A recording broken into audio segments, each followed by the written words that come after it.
Hola, soy Tati Peralta y esto es Notinger Paranormal. Comenzamos.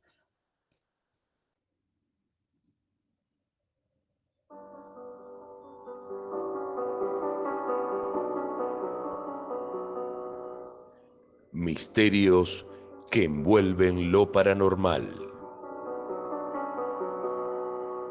Suelen llamar la atención de quienes creen y quienes no.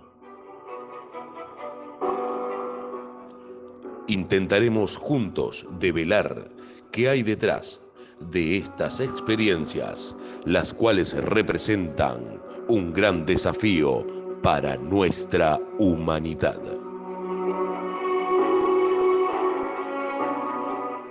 Notinger Paranormal comienza.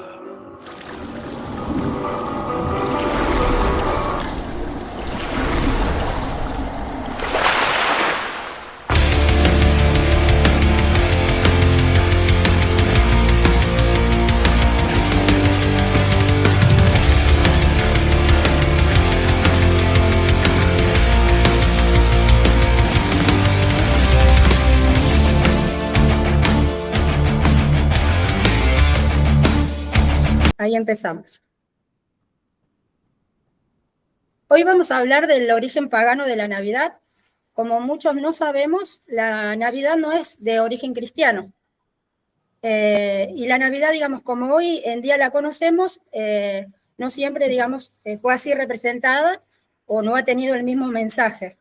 Por eso hoy nuevamente hemos invitado al sumo sacerdote Fin Raciel Mirdin, fundador del Coven Hermandad y Sol y Luna de México, para que nos hable del verdadero origen de la Navidad.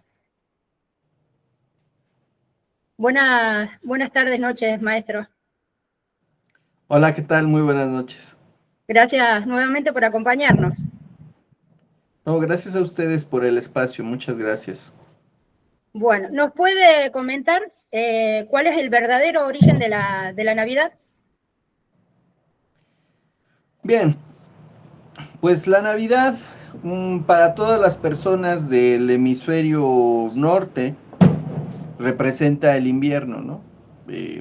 Es muy común que veamos que todo está asociado al judeocristianismo, al cristianismo principalmente, ¿no? Sí. Vemos que los pueblos antiguos pues ya tenían un festejo asociado al solsticio invernal, que es este momento en el cual el sol llega al punto sur, al punto más cercano al sur, en la bóveda celeste, y después se empieza a ascender hasta el equinoccio de primavera. Es decir, ya no va a avanzar más hacia el sur, sino que llega al punto máximo y por lo tanto se produce en el hemisferio norte la noche más larga. Sí. Dado contrario al hemisferio sur, ¿no? Que vemos que es todo lo contrario, se produce El día más el día largo. más largo. Es correcto. Entonces, pues bueno, los pueblos antiguos pues observaban en este acontecer astronómico que el sol pues se reseteaba, reiniciaba un ciclo nuevo en el sol y eso era digno de júbilo, eso era digno de celebración, Bien. eso era digno de celebrarse, dado que pues empezaba un nuevo ciclo, ¿no? Un nuevo ciclo comenzaba, una nueva rueda. Y eso es algo muy importante porque para los pueblos germanos el festejo se llama Yol, y Yol significa rueda, es decir, que un ciclo ha culminado y comienza uno nuevo. Bien. Y entonces en este Yol, pues se celebra también la vida, porque el invierno representa la muerte de la naturaleza, la muerte de algunas especies, algunos hibernan y eso también está relacionado a la muerte, y también la muerte para el ser humano, porque en los tiempos antiguos no había medicamentos para poder curar las enfermedades Claro. respiratorias. tal como vemos ahora que se han agudizado en la modernidad, bueno, en la antigüedad representaban ese riesgo. No por nada, pues las personas pues no tenían una esperanza de vida tan amplia como la que experimentamos en esta modernidad. Sí, Entonces, eh, pues al estar asociado a la muerte había mucho que festejar, ¿no? Festejar la vida, festejar que se tenía el granero lleno, que esto era algo muy importante. Si no se tenía el suficiente grano, la suficiente carne, lo suficiente eh, guardado para el invierno, que era el momento de secas y de escasez, no se sobrevivía. Se tenía muy pocas posibilidades de sobrevivir al crudo invierno. claro, Entonces, se celebraba la vida, se celebraba que se tenía lo indispensable, que era lo que estaba guardado en el granero, y se hacía un banquete porque no sabían si iban a sobrevivir al crudo invierno, no sabían si bien, iban a sobrevivir a esta estación asociada a la muerte. Entonces, era también una manera como de despedir a la gente, ¿no? Celebrar la vida, sí que estamos reunidos juntos y celebrando, pero también celebrar y hacer un banquete porque podría ser el último banquete. Entonces, para los claro, pueblos germanos era algo también muy importante.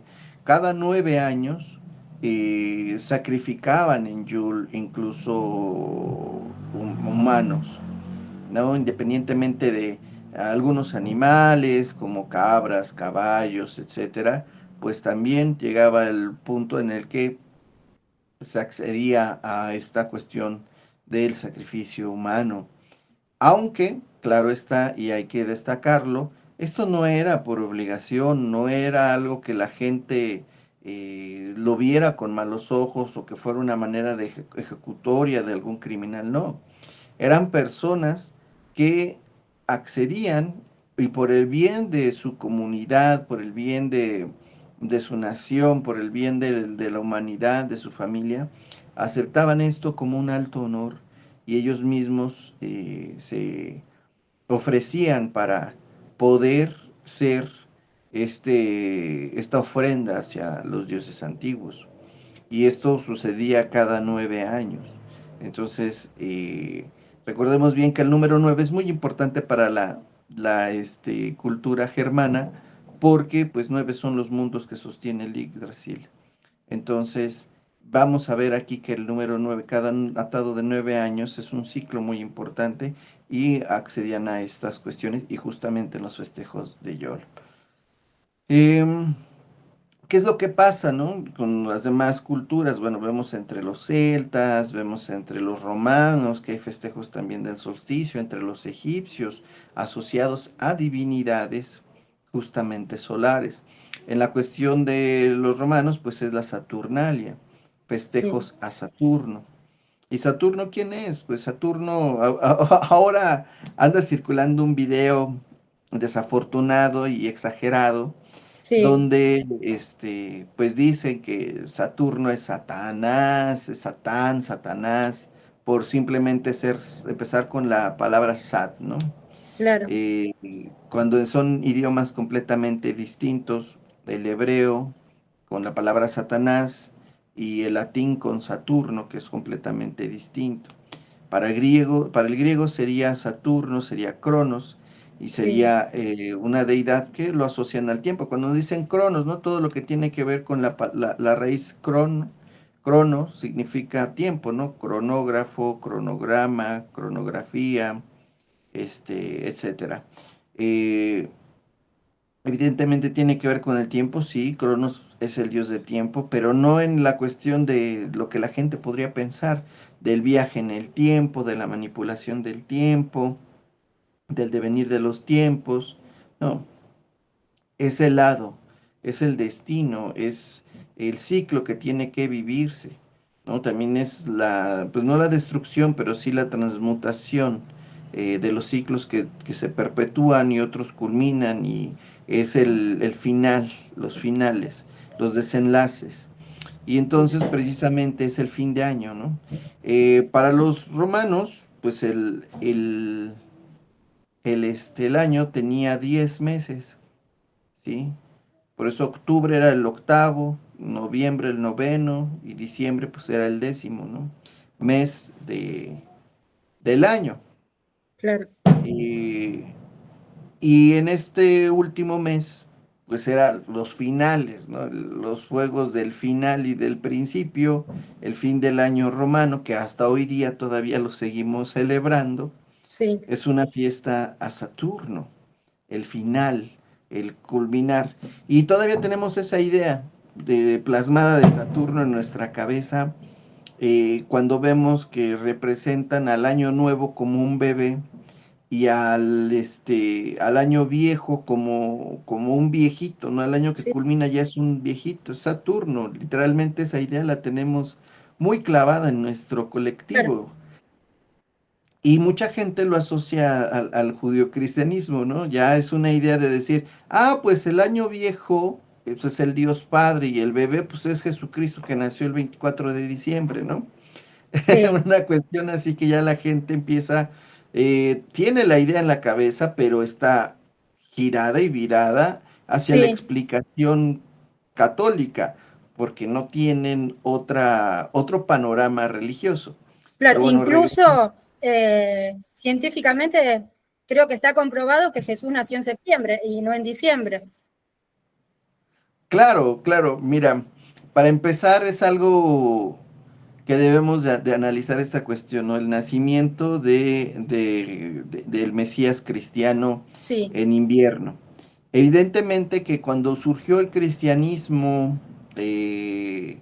el cristianismo primitivo, por decirlo de alguna manera, sí, competía con otra religión que venía de Oriente, que era muy, muy importante en aquel entonces, que era el mitraísmo. Y sí, Mitra también tenía o comparte con Jesús muchos aspectos. Comparte el aspecto del buen pastor, comparte el aspecto de la multiplicación de la comida, comparte aspectos importantes que después dotaron a Jesús de todos esos íconos que le pertenecían a Mitra. Pero algo claro, muy importante era también esa relación con el sol, con estos dioses solares que claro, nacen justamente en el solsticio. Entonces, bastantes deidades, Horus, este, eh, Mitra, ¿no? Entre otros, empiezan a nacer en el solsticio. Y entonces claro, dicen, bueno, pues Jesús también tiene que nacer en el solsticio. ¿Para qué? Para que podamos arropar y apapachar ese festejo que ya estaba establecido.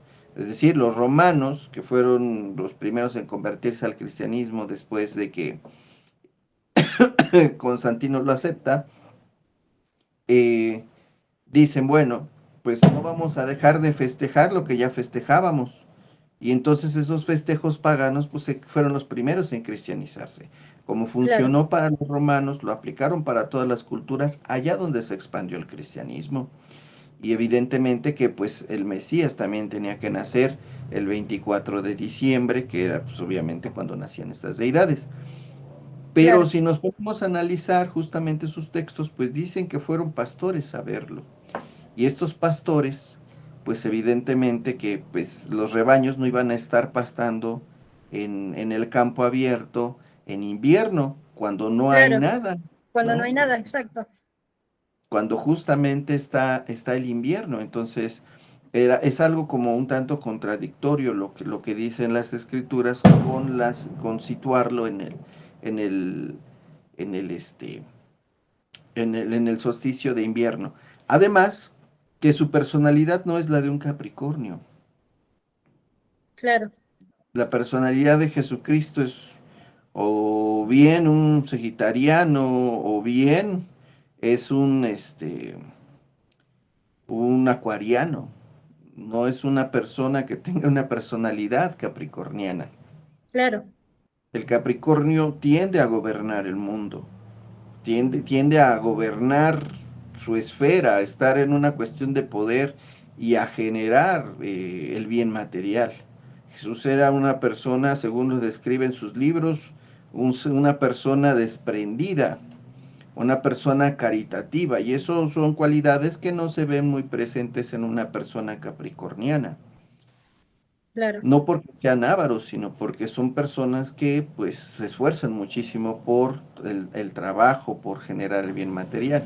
Entonces ahí también no coincide astrológicamente en la personalidad de Jesús el hecho de que lo asocien a al nacimiento en el solsticio. Y bueno, otra cuestión que también tenemos nosotros que observar es esto que se asocia a los adornos navideños, ¿no? El sí, árbol, que evidentemente es un elemento pagano que no tiene ninguna presencia en las escrituras judio-cristianas. O sea, el árbol no tiene ninguna representación o algún pasaje bíblico donde se hable de un árbol. sí, No lo hay. no, No hay una representación de un árbol. ¿Por qué? Pues obviamente el cristianismo pues tiene otras cuestiones. Si acaso lo que se llegara a mencionar es el árbol de la cruz que llegan a llamarle, ¿no? Pero se refieren justamente a la crucifixión. Pero de sí, ahí no hay ninguna otra aseveración hacia referencia del árbol. Más sin embargo, pues el árbol de la vida está presente pues en varias culturas paganas. Sobre todo, volvemos a las tribus germanas, sí, vemos el árbol de la vida como un elemento que sostiene los mundos, que sí, muchas personas, bueno, lo interpretan eh, como un árbol, pudiera ser un roble, pudiera ser un abeto, pudiera ser un pino, cualquier árbol sí, de gran, follaje. Sin embargo, cuando ellos se refieren al árbol del Yggdrasil, se refieren a una conexión que hay entre todos los mundos, a una claro, columna vertebral que ha servido de inspiración para la literatura universal, ¿no? claro, Vemos el árbol como una torre que interconecta y podemos hablar de muchísimas obras, incluso hasta podernos expandir y decir que incluso Stephen King para La Torre Oscura se pudo haber inspirado en ese árbol de Yggdrasil, porque la Torre Oscura pues también conecta todos los mundos de su universo, los conecta tal cual y conecta el árbol de Yggdrasil. claro, Entonces, esta simbología que hay en la filosofía pagana, sin lugar a dudas, este, pues está plasmada en el árbol y representa justamente, ¿no? Las esferas representan el mundo, representan los frutos, representan la abundancia, representa todo eso, y es algo que nosotros colocamos habitualmente en estas épocas. Obviamente, pues todo tuvo una evolución, ¿no? sí, sí, Originalmente el árbol sí era un árbol natural que la gente iba a cortar y que lo decoraban con heno, lo decoraban con coníferas de los mismos árboles, de los abetos, con elementos que obviamente estaban presentes en los bosques. El claro, festón incluso todavía se sigue haciendo en algunos pueblos de América Latina. Lo trajeron los españoles, el invento de festón de pino, que se ajá, hace enredando pues hilo natural, hilo, en este caso puede ser ixtle o alguna cuestión, con las sí, agujas del pino y todavía se siguen haciendo en algunos pueblos de América Latina para las fiestas patronales de los santos. Van a buscar las agujas de pino, las recortan, hacen sus festones y con eso adornan las iglesias. O sea, es claro, un elemento que trajeron de Europa los españoles con la conquista. Y sin lugar a dudas el festón, pues ahora ya modernamente, pues ya es sintético, ya es de sí, plástico, ya es otra cuestión diferente. Pero originalmente, pues era un elemento natural. Y sin lugar a dudas, pues los paganos se pintaban solos para poder hacer estos elementos decorativos naturales con las mismas características del lugar donde los tomaban, que eran los bosques, el culto a los árboles, a los bosques, a la naturaleza, el contacto con la misma, para los mismos festejos.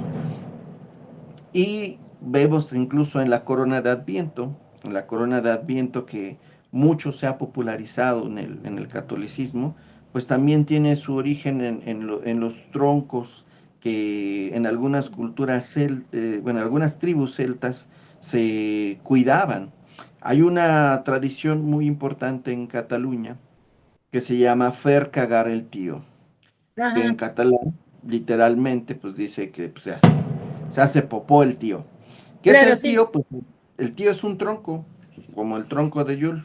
Los niños van al bosque y encuentran un tronquito como este. sí, Y entonces el tronquito, pues le ponen este abriguitos, cobijitas, unos bastoncitos, o incluso le llegan, el 5 de enero lo agarran a golpes con los mismos bastones, ¿no?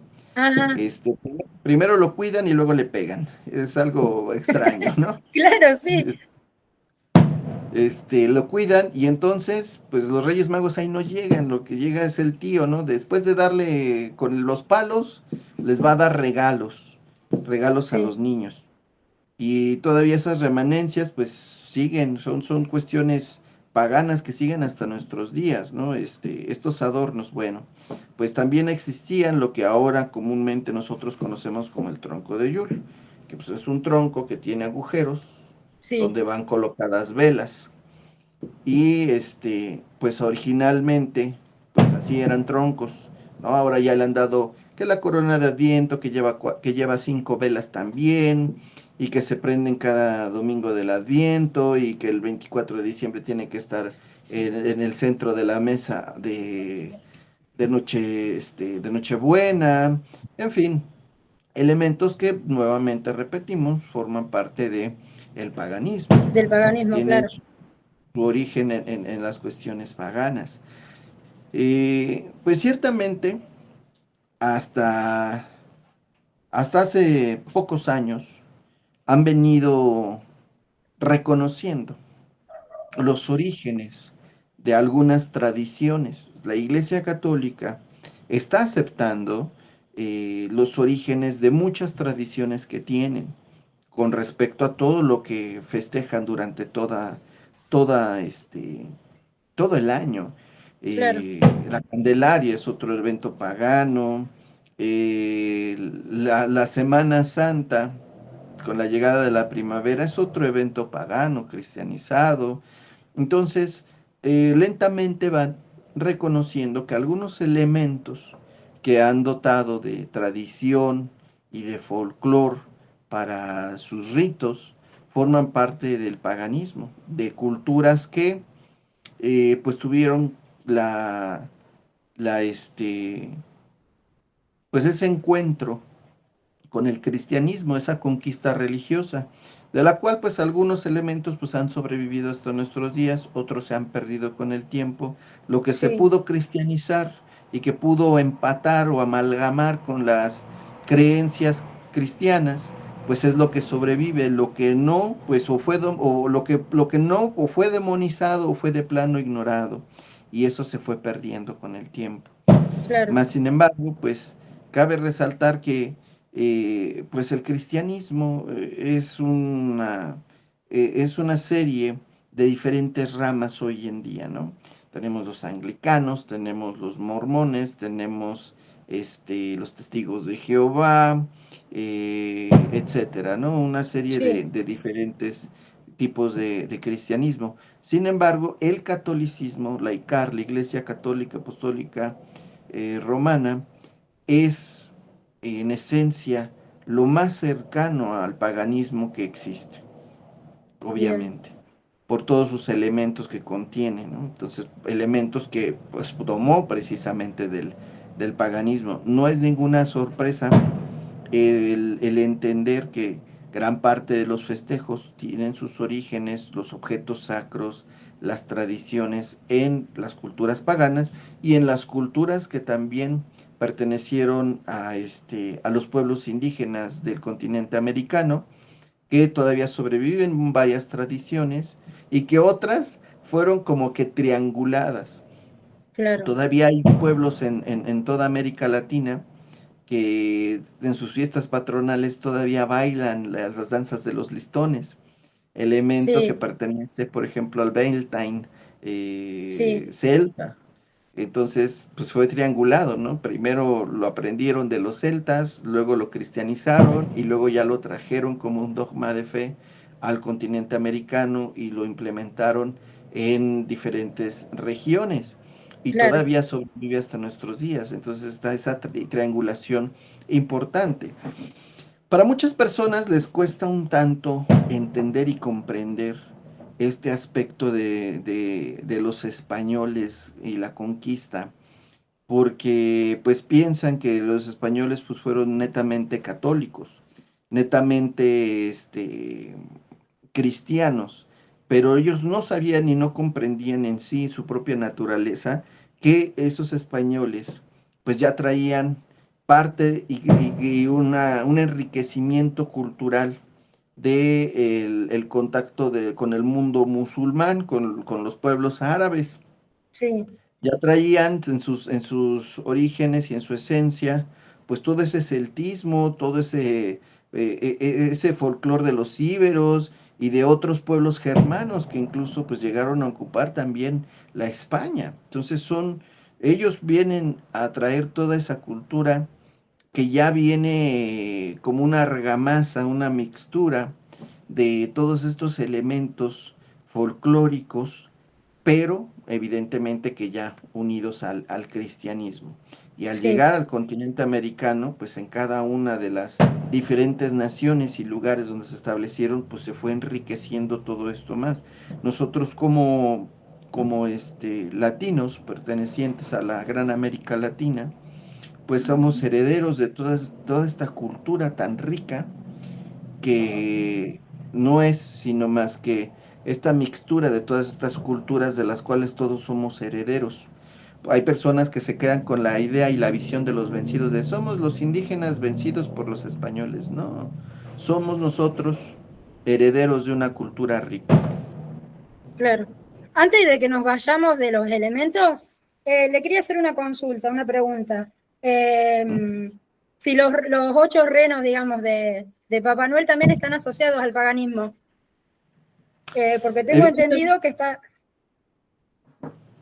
Adelante, tengo, adelante. tengo entendido que están asociados a las 8 patas del caballo de Odín. ¿Esto es cierto? Ok, el Papá Noel, Sí, el Santa Claus, está asociado a San Nicolás de Bari. sí, ¿Quién fue San Nicolás de Bari? San Nicolás de Bari participó en el Concilio Ecuménico de Nicea y fue célebre y conocido en toda Europa por darle un bien, cachetadón a Arrio, que era un, pues un obispo al igual que Nicolás de Bari. sí, ¿Por qué? Porque Arrio pues predicaba una creencia llamada arrianismo, que era una filosofía donde decía que Jesús era pues una especie de profeta, no era un Dios, ¿sí? bien, sí, El Arrio no creía en la Trinidad, Padre, Hijo y Espíritu Santo. Él creía que Jesús pertenecía a otra naturaleza y que el Espíritu Santo pues era otra cosa distinta. claro, Entonces, al negar la divinidad de Jesús, pues muchos se enojaron y pues el que no pudo contener su furor fue Nicolás de Bari, que en pleno concilio ecuménico pues le pone sendo cachetadón, sí, eh, se fueron a los golpes y se hizo famoso en toda Europa. Entonces, derivado de toda esa cuestión, por ser defensor del cristianismo, pues tenía que tener y aprovechando esa idea mítica de Nicolás de Bari, sí, se tenía que hacer una figura que pudiera encarnar la Navidad, ¿no? Y en este caso, pues se recurrió a él porque era una persona que en su leyenda se cuenta que él le daba a los menos protegidos, él era muy desprendido y le daba a la gente pobre lo que podía, sobre todo en el invierno, que claro, era este momento de la gente estaba susceptible. Entonces ahí es donde surge esta leyenda, una leyenda porque pues no sabemos, ¿no? Se conoce que sí le metió el cachetado Narrio porque pues quedó plasmado en muchos libros de todo el mundo, ¿no? Que era sí, Roma en aquel entonces, pero pues no sabemos si verdaderamente sí le daba a la gente o no, es una historia de leyenda que no hay pues alguna cuestión que pueda comprobar o no la leyenda de lo que se habla, ¿no? Claro, sí, Parte sí. del folclore. Entonces, en este folclore, pues bueno, esa idea de él, pues fue dibujarlo. ¿Cómo dibujarlo o cómo iconografiar a Nicolás de Bari? Pues en algunas partes de Europa vemos que sigue conservando su figura eclesiástica de un obispo y es aliado de un espíritu invernal llamado Krampus, el cual pues se Bien. encarga de castigar a todas las personas que se portaron mal. Sí, Nicolás pues sigue repartiendo juguetes a la gente. Bueno, ahora son juguetes, antes era fruta, era algo que pudieran aprovechar para el invierno. Ahora bien. son juguetes y el Krampus pues ahora es quien castiga a los que se portan mal, hombres y mujeres o niños que se portan mal, principalmente niños, no era como que Sí, sí, pórtate bien porque si no te vas a tener ese castigo, quitarle lo travieso a los niños. claro. Vemos que en algunos países escandinavos pues conserva su figura eclesiástica de un obispo, pero para el imaginario más occidental, eh, pues se imaginaron una persona con un abrigo, con alguna cuestión necesaria para sobrevivir el invierno.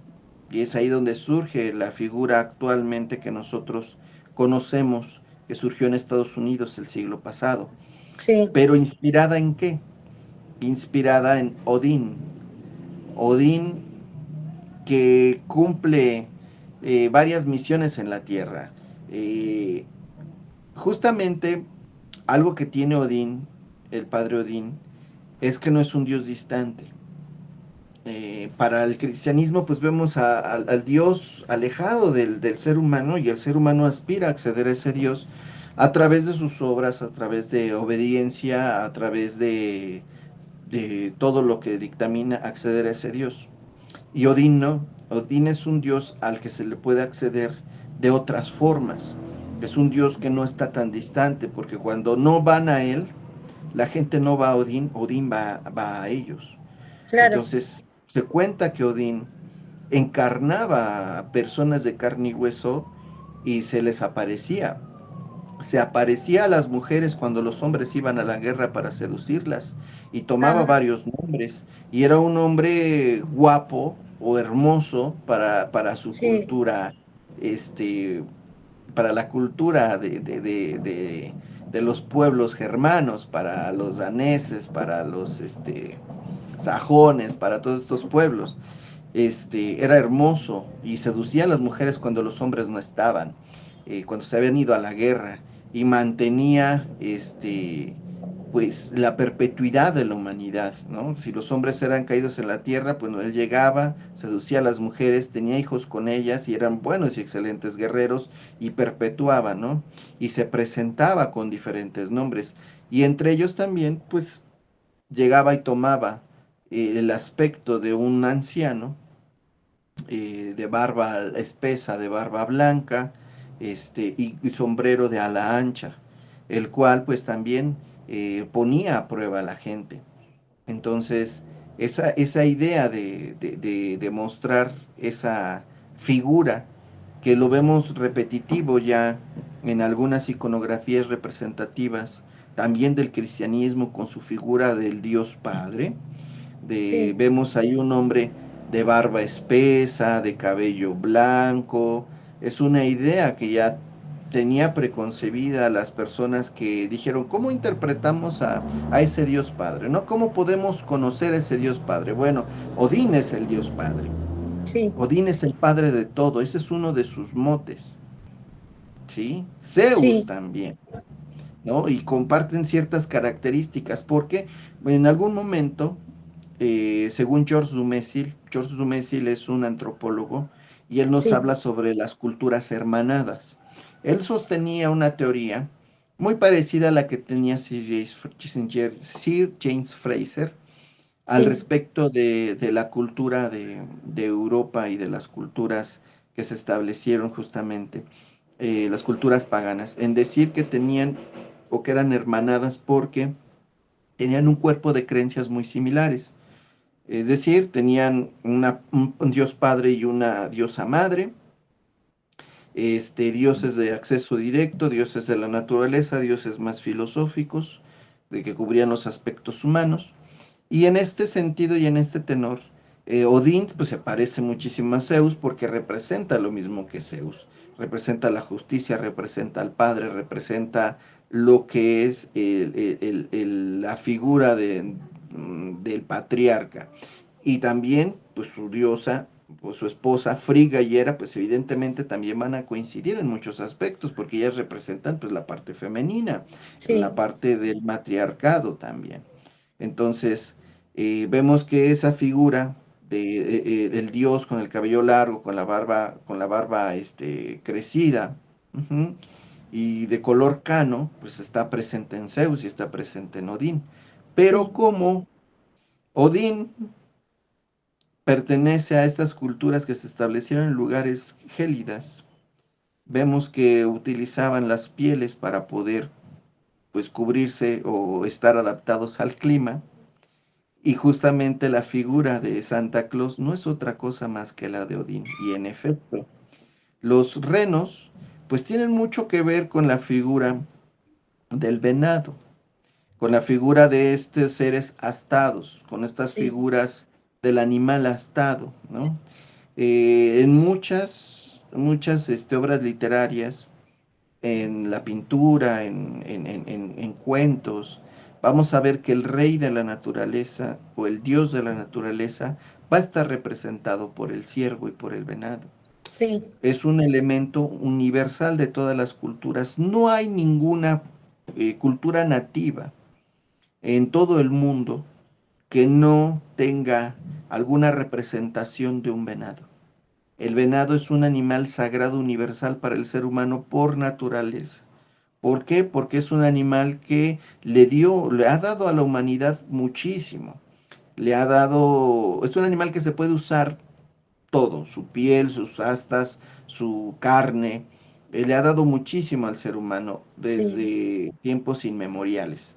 Y evidentemente que al ser un animal que ha servido para toda la humanidad, indudablemente que el dios de la naturaleza va a tener esa figura y esa representación del venado. Y evidentemente pues el reno, pues con sus astas nos representa justamente al venado. Estos grandes animales que son hermosos y que representan justamente este contacto con la naturaleza. Pero sí, el caballo Sleipnir, el caballo de 8 patas que obtiene Loki después sí, de jugar apuestas con un gigante de hielo para obtener el muro de hielo que protege este, el Asgard, pues sin lugar a dudas, este, es un regalo que le da a Odín. Sleipnir que puede ir entre los mundos a una velocidad impresionante, ¿no? Que sí. justamente es a la velocidad que van los renos. Los renos, claro, exacto. Hay un cálculo por ahí que tendrían que ir más allá de la velocidad de la luz para poder repartir regalos en todo el mundo. Claro, Entonces, son animales que se mueven muchísimo, a una velocidad rapidísima. Entonces, y nos recuerda sin lugar a dudas al caballo. Entonces, Odín y su Sleipnir, una representación modernista del Santa Claus que ahora tenemos, que surgió evidentemente en el siglo pasado. sí. Bien. Eh, También recordarles que esta festividad Jules, acá en el hemisferio sur se festeja el 21 de julio y que ahora estaríamos nosotros entrando en Lita, en el hemisferio sur. No, En junio, perdón. Sí, o sea, nosotros entraríamos en Jul el 21 de julio. junio. Junio, perdón, sí. Y ahora estaríamos entrando en Lita. ¿Nos puede comentar un poquito para que la gente sepa?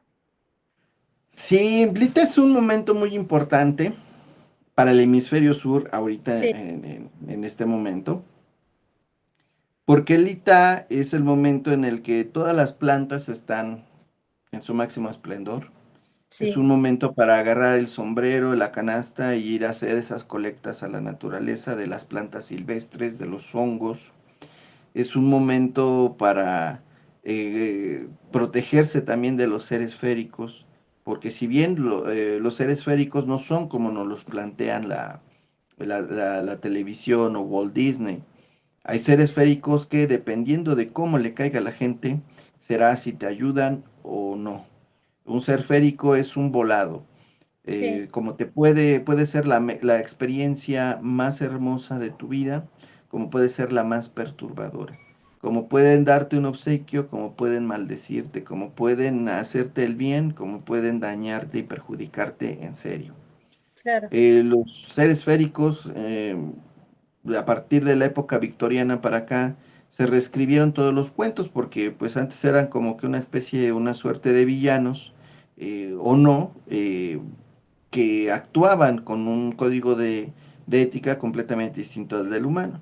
Pero de la época victoriana para acá, pues la diosa, perdón, la reina, pues fue la que mandó, la reina Victoria fue la que mandó a reescribir todos los cuentos de hada porque sus hijos pues se perturbaban cuando se los contaban los cuentacuentos. Incluso mandó claro, ejecutar a una mucama que se encargaba de los niños, una niñera, porque pues sus hijos pasaban noches sin dormir porque les contaba cuentos de hadas aterradores.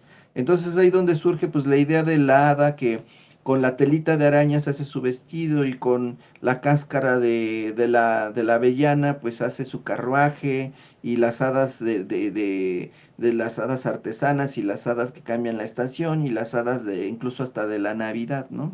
sí, En el cascanueces, pues vemos esa representación con el hada del azúcar. El claro, sí. cascanueces pues, también es algo asociado a Yul. Bueno, el, en Lita, pues se tiene ese contacto también con lo férico, un momento de gran magia para poder hacer magia en práctica, en el sentido de que pues te cortas el cabello, las puntas lo quemas en el caldero y el cabello crece bonito, eh, de que puedes poner agua a serenarse con flores y después lavarte tu rostro para que tengas una piel tersa, en fin, muchas cuestiones que tienen que ver con el cuidado personal. Hechizos Sí, simples, hechizos de amor, hechizos de búsqueda de talismanes. Se buscan mucho los helechos y su semilla, la cual se dice que en ese momento estas plantas pues tienen el máximo poder. ah, Preparaciones varias, es un gran momento para hacer preparados herbales y consagrarlos, un momento muy especial para poderlos hacer. La magia herbal es el punto fuerte de Lita. Y también Lita es un momento para honrar a la diosa Keridwen. Es un momento bastante importante. ¿Por qué? Porque justamente es en Lita cuando William Bach se roba la poción. claro, Entonces, la diosa salió a hacer su caminata de Lita, su caminata veraniega, y William Bach le robó la poción, y entonces es momento de honrar también a la diosa Keridwen, a William Bach o Taliesin, que por una parte es dios de la inocencia, William Bach, y Taliesin pues ya es la parte perfeccionada de esa inocencia que se ha gestado en el vientre de Keridwen, que se ha bien, nutrido con inspiración. bien. También quería que le cuente a la gente los talleres que se hacen justamente para estas festividades, que son gratuitos y que salen en su página de Facebook. Ok, bueno, vamos un poco como que al revésados, ¿no? La Sí, invitación está abierta. No es porque nos centremos en el hemisferio norte, sino porque en el norte es donde vivimos, claro, es donde vivimos, entonces vamos sincronizados con el norte. Eh, entonces, pues ahorita estamos ofreciendo un taller gratuito, que es el taller gratuito de la cabra de Yul. Igual y ustedes lo podrían tomar sin ningún tema, ya tienen ese conocimiento para cuando venga su Yul para ustedes, que va a ser en junio, sí, ya puedan ustedes hacer sus propios elementos y tenerlos ya listos y preparados y sepan de qué bien, van. Pues va a ser este próximo domingo las 12 del día. Si quieren acompañarnos, está en la página de Hermandad Sol y Luna el link para que puedan unirse. Bien, y también que está por comenzar un curso de introducción a la Wicca. Así es. Es un curso de introducción a la Wicca para las personas que quieran aprender lo que tienes que saber antes de empezar tu formación de primer grado en la Wicca, pues temas que pues no están en algunos libros, temas que a lo mejor no están en internet y que pues son de gran relevancia. No está por demás, es un conocimiento que estoy seguro que les va a encantar, les va a dejar una gran enseñanza y que lo pueden aprovechar sin lugar a dudas. Perfecto. Y así es, nosotros lo estamos aprovechando mucho. Bueno, maestro, ¿quiere contarnos algo más o podemos cortar? Pues lo importante de todos los festejos Sí, perdón, es que los puedan compartir con sus familiares, sí, ¿sí? Que se respeten individualmente pues las creencias particulares de cada persona sí, y que lo importante es compartir el momento con sus seres queridos. Le llamen Hanukkah, le llamen Navidad, le llamen Yule, le llamen cena del solsticio, como quieran llamarle. Pásenla muy bien con sus seres queridos. Eso es lo importante, el estar bien con ellos. Respétense, ámense, porque eso es lo más importante. Ese es el verdadero tesoro que poseemos. Hoy estamos, el próximo año no lo sabemos. Entonces eso es lo importante, el compartir con los que estamos y con nuestros seres queridos. sí. Eso es lo bueno que yo tengo en mi familia, que a pesar de que ellos no son de mi religión, por lo menos la respetan y me acompañan. Eso es hermoso, porque no Sí, en todos lados se produce exacto, eso. exacto. Bueno, maestro, ¿nos puede dejar sus redes sociales para que lo contacten? Claro que sí, pueden seguir la página de Facebook de Coven Hermandad Sol y Luna. Pueden seguirme a mí, estoy como Oscar Javier López. Y pues bueno, esas son mis redes sociales. En TikTok aparezco como el Brujo Raciel. Ahí subo cuestiones de humor y a veces también consejos. Muy bien. Bueno, cualquier cosa que nos lleguen a encontrar, me buscan a mí, Mercedes Tati Peralta, en Facebook. Así que bueno, muchas gracias, maestro, y esperamos tenerlo nuevamente. Muchísimas gracias por el espacio y la invitación. Por aquí estaremos hablando de otros temas cuando nos inviten. Muchísimas gracias. Gracias a usted.